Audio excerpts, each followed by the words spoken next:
In today's video, I'm going to teach you how to get a general ledger report in QuickBooks Online.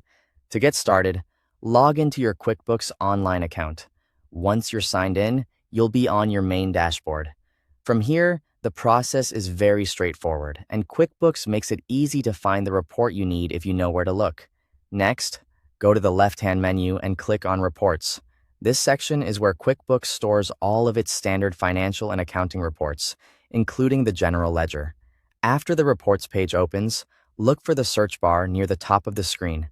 This search feature is especially helpful if you want to get to a report quickly without scrolling through the full list. Click into the search bar and type General Ledger.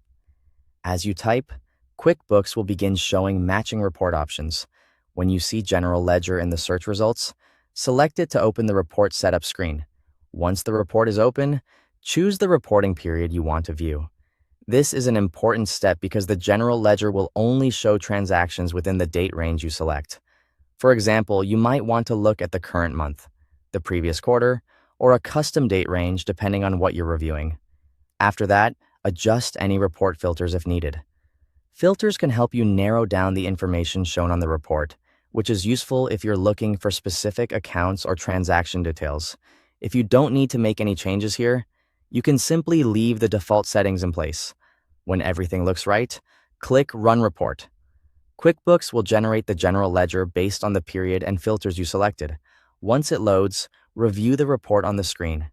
This is where you can verify the account activity, transaction postings, and overall ledger details.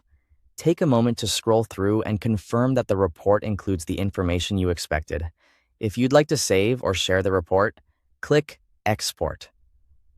QuickBooks gives you the option to download the report as an Excel file or as a PDF, which can be useful for record keeping, analysis, or sending to your accountant or team.